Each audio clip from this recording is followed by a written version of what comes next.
Today we're going to talk about 3 signs that you are not going to get the job.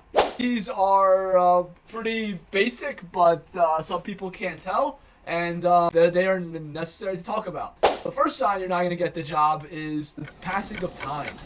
It's very easy for me to see since I'm a recruiter. I've been doing this for over 10 years.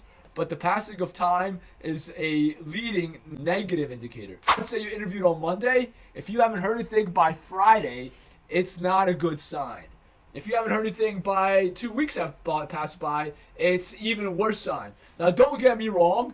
Things could happen. Holidays happen. They might interview 10 people and choose the best 3 for second round. And after that, they have to interview those 3 people again. And it takes weeks to schedule the interviews and to get all the feedback from people, etc., etc.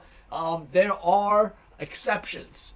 But it's still a leading negative indicator. If time passed by and the passing of time itself and you're not getting callbacks, that's still a very bad sign, and it shows you're not going to get the job.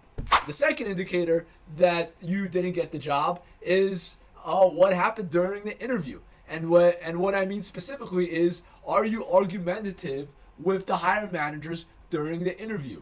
Did you start an argument about why the Mets are better than the Yankees, or the Sox are better than the Cubs, or something like that?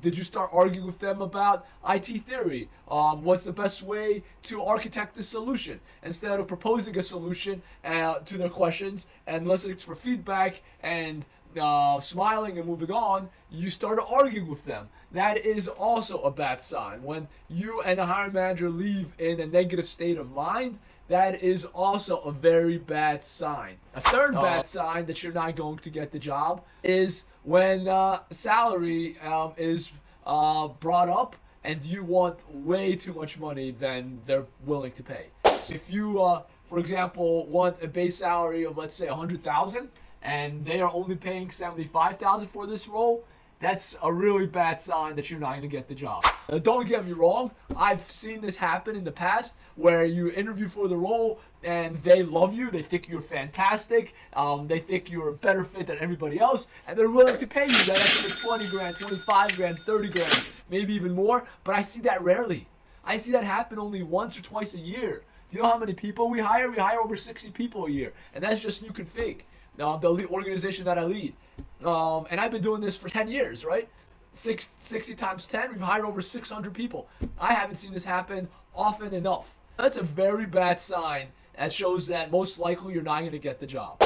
These 3 indicators really should be in the back of your head that you're not going to get the job. Thanks for watching, and stay tuned for the next video.